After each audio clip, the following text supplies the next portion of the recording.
À Bordeaux, la Maison de l'Agriculture et de la Forêt héberge l'AFDI Nouvelle-Aquitaine, une association de solidarité internationale.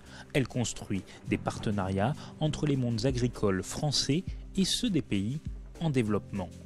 Donc ça va du fonctionnement interne, la gouvernance interne des organisations, au Bénin, en Haïti, etc., à financer et voir si il n'y a pas les ressources, les compétences en local, rechercher une compétence dans la profession agricole française pour mettre en œuvre et financer leurs projets et leurs besoins du moment. En région Nouvelle-Aquitaine, l'activité de l'AFDI regroupe 120 agriculteurs ou techniciens d'organisations professionnelles agricoles qui suivent une quinzaine de partenariats dans 5 pays.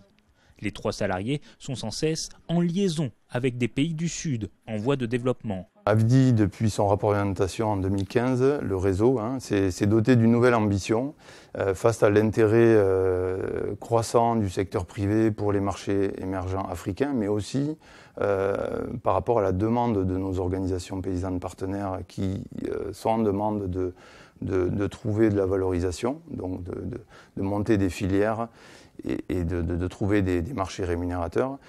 AFDI s'est donné l'ambition de servir de passerelle entre entreprises et coopératives du Nord et coopératives du Sud.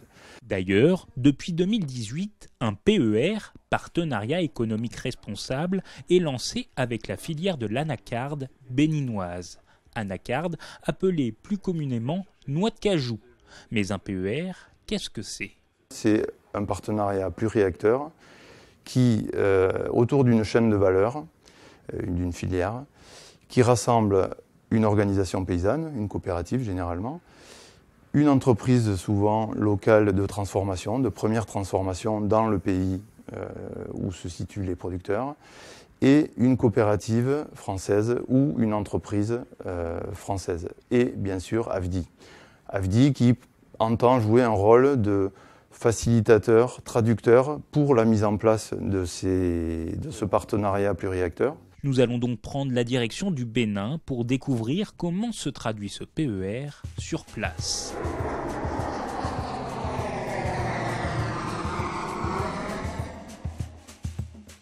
Nati Tengou, dans le nord-ouest du Bénin, sur une colline dominant la ville.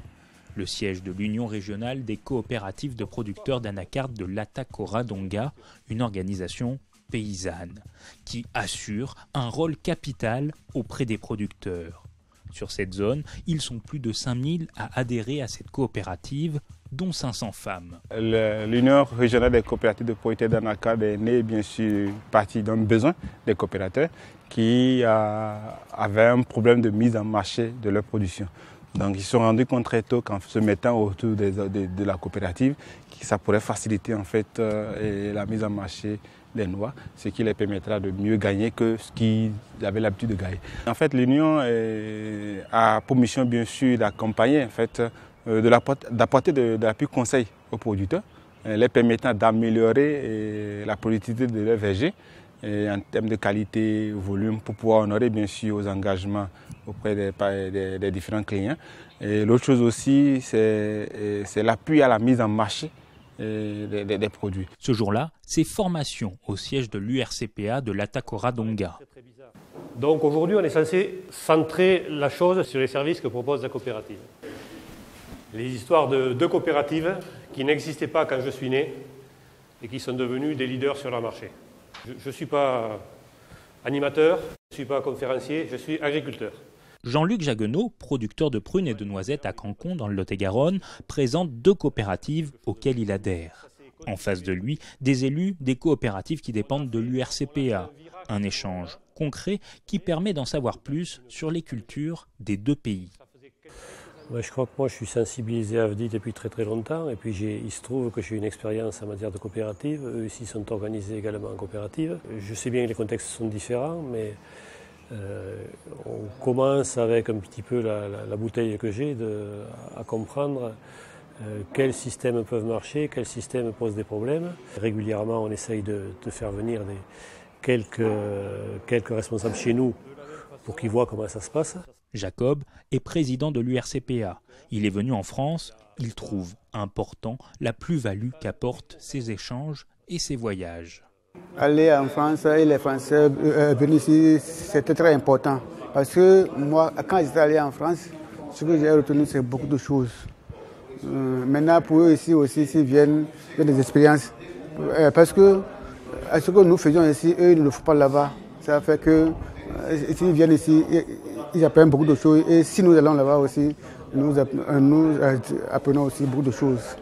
Onésime, administrateur de l'URCPA, partage également son point de vue. Ces échanges nord-sud et sud-nord sont enrichissants. Pendant plusieurs années, nous sommes habitués vraiment à avoir, n'est-ce pas, leurs conseils, et leur appui, et qui nous fait du bien parce que seul on ne peut pas évoluer. Avec notre partenariat avec AFDI, vraiment je sens vraiment l'engagement. Je sens aussi l'intérêt que nous avons avec la coopération ou bien le partenariat avec AFDI. Et sur le terrain aussi, ça se traduit par de la formation. À Kwandé, à une quarantaine de kilomètres à l'est de Nati Tengou, ce matin-là, c'est une session de formation pour des producteurs d'anacardes. Quelques dizaines se sont donné rendez-vous. Opération plantation. Les arbres, les anacardiers, doivent être à 10 mètres les uns des autres. Donc c'est notre ligne de base ici.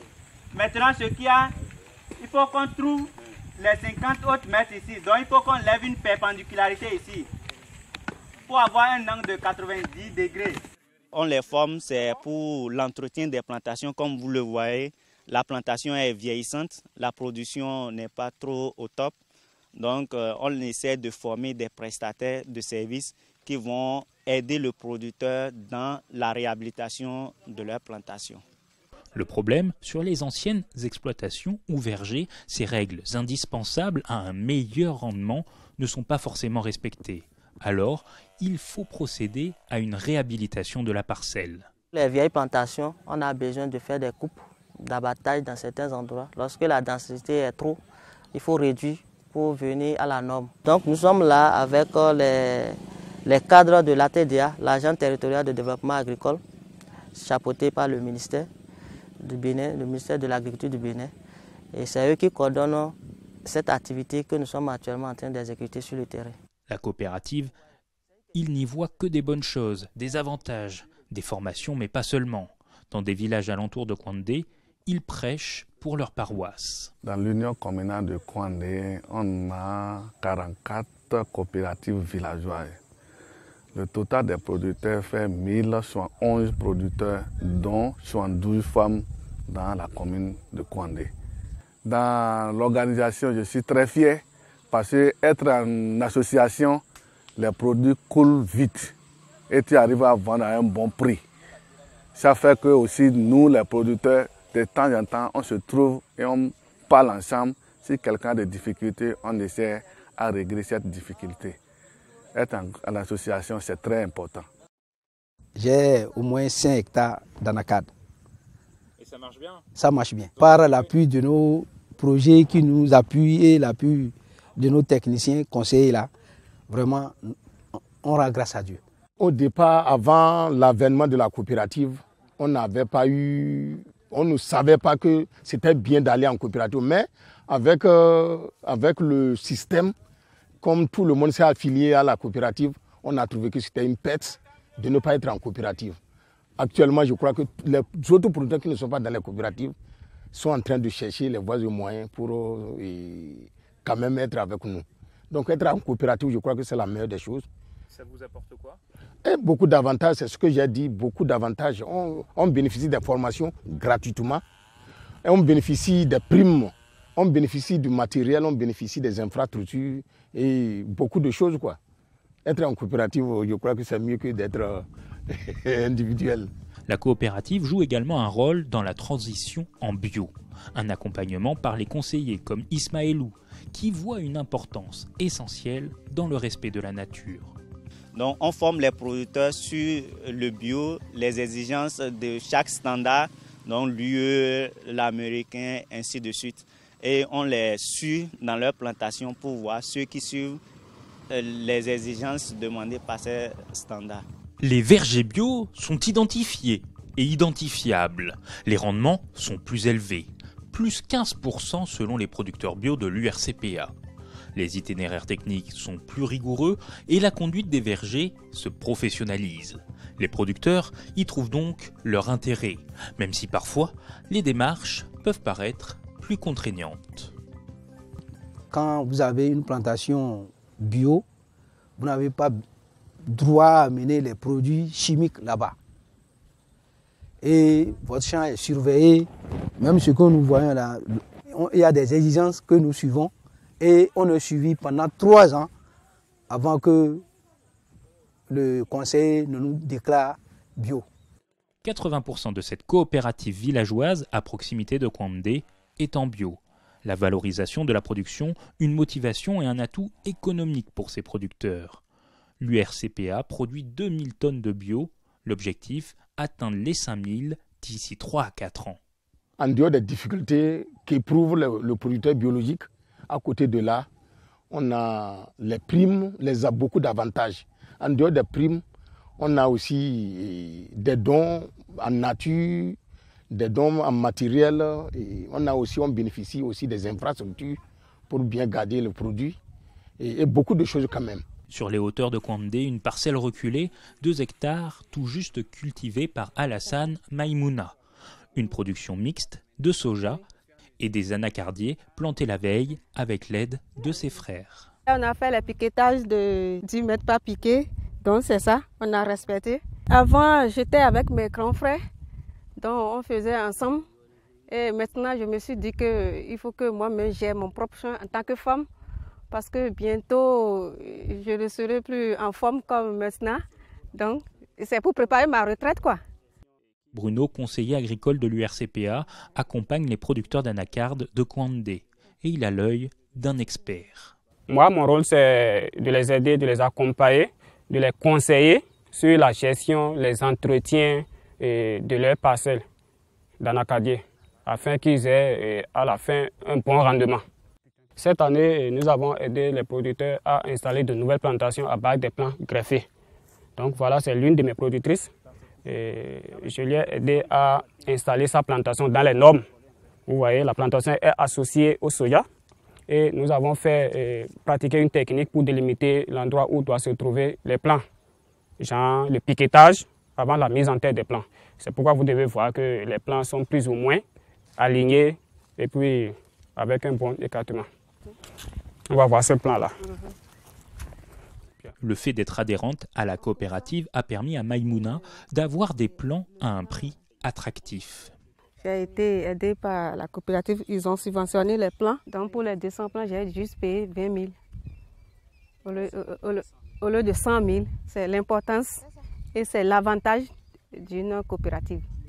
Maïmouna va devoir faire preuve de patience. L'anacardier produit durant sa 3e année. Si elle suit les conseils de Bruno, elle pourra récolter jusqu'à 50 kg à l'hectare au début. De quoi payer les études de ses enfants et dans le futur, une retraite. À Cabaret, ça bourdonne au pied des anacardiers. Des ruches fabriquées avec les moyens du bord et des matériaux de récupération.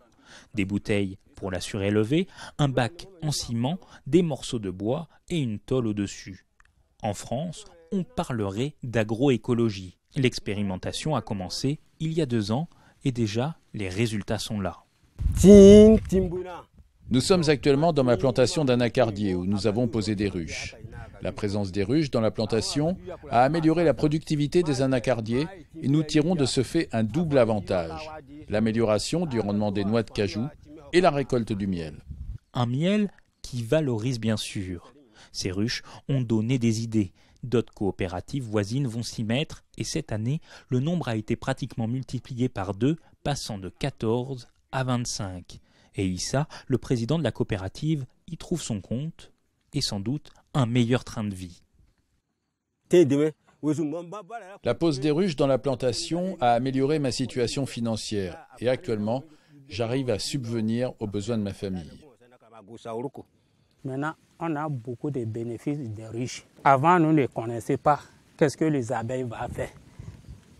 Comme on nous a aidés pour les abeilles là, et nous entraînons beaucoup de bénéfices. Avec ses 250 coopératives villageoises, l'URCPA produit plus de 8500 tonnes de noix de cajou. Il faut les écouler et pour cela, ils ont établi un contrat avec l'entreprise Tolaro. Sur 2019-2020, l'URCPA leur a livré 1660 tonnes de noix de cajou en bio, plus que ce qui était prévu dans le contrat initial. Nous sommes à Parakou, ville importante du nord-est du pays. Tolaro Global est une entreprise américano-béninoise. 600 salariés y travaillent.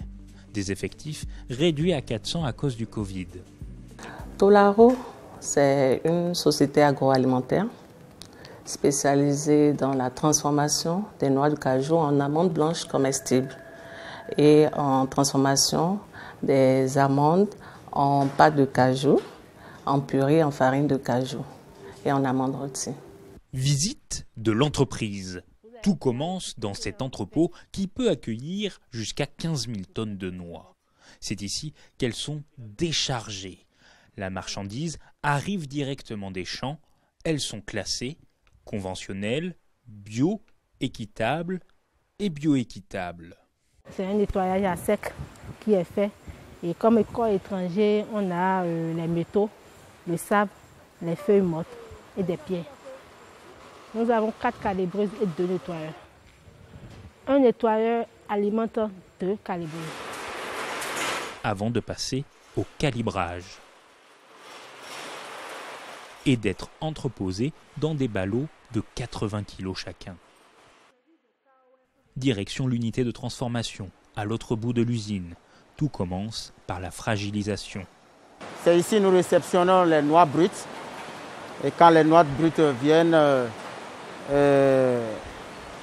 on les traite à la vapeur. Dans ces autoclaves sont versés jusqu'à 4 ballots de 80 kg. L'objectif, fragiliser les coques afin de les décortiquer plus facilement. Le refroidissement qui est en cours actuellement, avant d'être convoyé au niveau du décortiquage. Les noix doivent refroidir durant 12 heures au minimum avant de passer sur la chaîne de décortiquage. Et le décortiquage qui permet de faire la séparation des coques, des amandes des coques. Donc c'est juste une séparation, ça fait, mais tout en limitant, en évitant la création des brisures. Il y a toujours une intervention manuelle pour certaines noix. Ensuite, elles passent au four. Le but du four est de faciliter le dépelliculage. Facilement, on arrive à enlever les pellicules. Donc les amandes séchées que nous avons vues là-bas, ce sont ces amandes. Et elles sont envoyées au niveau d'un tambour qui fait le frottement avec un axe. Et ça permet facilement de faire le dépelliculage. Une partie déjà part directement à l'emballage. Les pelliculés que la machine a ratés sont envoyés pour être traités au niveau du manuel. Donc cette opération se fait à l'aide du couteau. Donc elles ont un petit couteau en main, c'est avec ça elles enlèvent les pelliculés qui entourent l'amande. On finit par la classification. Selon le calibre des amandes, elles sont toujours contrôlées avant d'être emballées. Donc nous sommes dans la section classification où les amandes qui ont un peu de défaut que la machine n'a pas enlevé sont envoyées au niveau des agents. D'autres amandes également viennent ici pour être finalisées manuellement avant d'être livrées au niveau de l'emballage. Finalement, ce processus industriel est maîtrisé. Il ressemble pour beaucoup aux usines que l'on trouve dans les pays les plus développés, notamment en Europe et à Cancon, en Lot-et-Garonne, à l'usine Coquille. Il y a beaucoup de similitudes dans tout ce que nous faisons. C'est vrai que de l'autre côté, c'est plutôt les noisettes, mais ici, c'est les noix de cajou. Mais dans tout ce que ce soit au niveau de la maintenance, de la qualité ou des ressources humaines, il y a eu beaucoup, nous avons noté assez de similitudes dans nos activités. Cependant, Tolaro a demandé la possibilité de bénéficier d'un audit et a sollicité l'AFDI qui les a mis en contact avec Coqui. L'AFDI en France a sollicité Unicoque qui avait, en travaillant la noisette, un produit assez similaire, a priori des processus assez similaires. Unicoque a répondu présent et a délégué 2 personnes, le directeur et une responsable qualité, pour venir faire cet audit de Tolaro. Jean-Luc Reigne, directeur de Coqui, s'est rendu donc à Tolaro, au Bénin, sur le site de production. Une visite riche et constructive. Tolaro se développe, essaie d'obtenir des certifications de niveau international sur leur unité de production et cherche un appui là-dessus en termes d'amélioration de la performance, mais aussi aider un peu à faire des pré-diagnostics en vue des certifications. Mais on découvre 2 choses, un outil qui est vraiment bien, de très haut niveau, et puis des process qui sont vraiment cousins des nôtres. Et du coup, l'échange est extrêmement riche dans les 2 sens, c'est-à-dire que nous, on pose des diagnostics qui, pour le coup, sont effectivement pertinents parce que finalement, on a des métiers qui sont proches. Et on leur propose en fait de venir faire l'équivalent chez nous. Joséphine et 2 autres salariés de l'entreprise Tolaro se sont donc rendus en France pour également apporter quelques conseils. Un échange nord-sud, sud-nord, en mode gagnant-gagnant. On était plutôt, nous, meilleurs sur le schéma d'organisation générale. La structuration hiérarchique est beaucoup plus claire ici. Elle est beaucoup plus légère aussi. Mais par contre, sur le travail individuel de l'évolution des gens, ils avaient des choses très intéressantes que nous, on n'appliquait pas et qu'on a commencé à mettre en œuvre. Tolaro s'inscrit également dans une démarche RSE. RSE pour responsabilité sociétale des entreprises, qui se définit comme l'intégration volontaire par les entreprises de préoccupations sociales et environnementales. Et ça va bien au-delà d'ailleurs des politiques sociales que l'on peut trouver au Bénin. Comme activité que nous faisons dans le social, on peut parler de la restauration de notre personnel, par exemple. Tolaro supporte 65% du coût total du repas, ce qui revient au personnel à 100 francs la journée. 100 francs, que ce soit pour le petit déjeuner ou le déjeuner. Au niveau du transport aussi, on a un service en place pour le déplacement. Là aussi, c'est subventionné, mais cette fois, c'est à 85%. On a une garderie en place pour les mamans, nos travailleuses.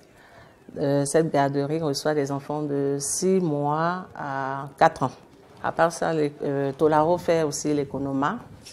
L'Economa, c'est la boutique qui permet aux agents de subvenir à leurs besoins, d'anticiper sur certains problèmes au niveau de l'alimentation, l'achat à crédit des produits vivriers. Tolaro aussi, c'est les aides sociales. Nous aidons le personnel, surtout pour les événements malheureux. Une démarche RSE qui concerne les salariés de l'entreprise, avec les congés maternité, la crèche ou la cantine au sein de l'usine, les transports en bus, mais aussi leurs fournisseurs comme l'URCPA.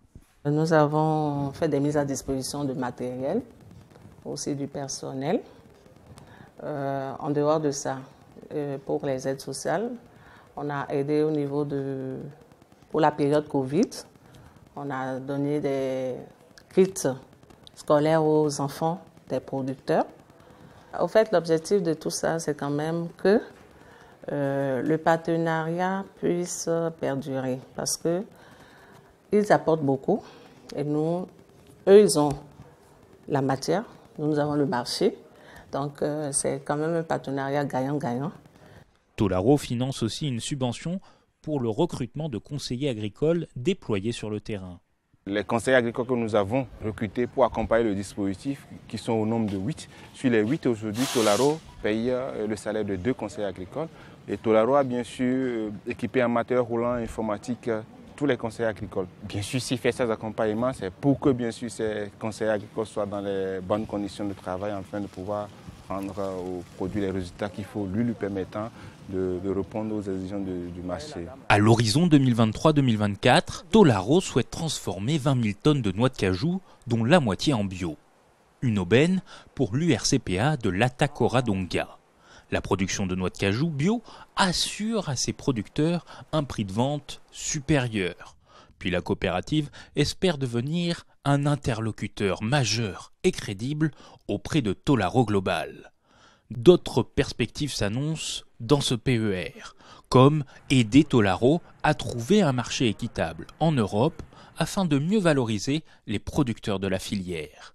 C'est vraiment de l'accompagnement, échange d'expériences. On a ensemble un projet à terme de commercialisation potentielle, mais ce n'est pas l'objectif premier. Et effectivement, ce serait bien qu'au bout, ça débouche sur une aventure de commercialisation avec justement sous label équitable, etc., qu'on les aide à rentrer en Europe avec leurs produits. En attendant, il est possible de retrouver des noix de cajou dans la boutique de Coqui à Cancon, un paquet identifiable au premier coup d'œil. Au-delà du partenariat économique responsable, on appuie également 7 groupements féminins sur de la transformation, là pour le coup artisanale. Et effectivement, ça se traduit par aussi l'engagement d'Unicoque de faire une place pour ces noix de cajou pour les groupements féminins dans sa boutique à Cancon. Voilà, ce n'est pas un enjeu du tout commercial pour Unicoque, mais c'est une traduction de son engagement au Bénin aux côtés des producteurs béninois.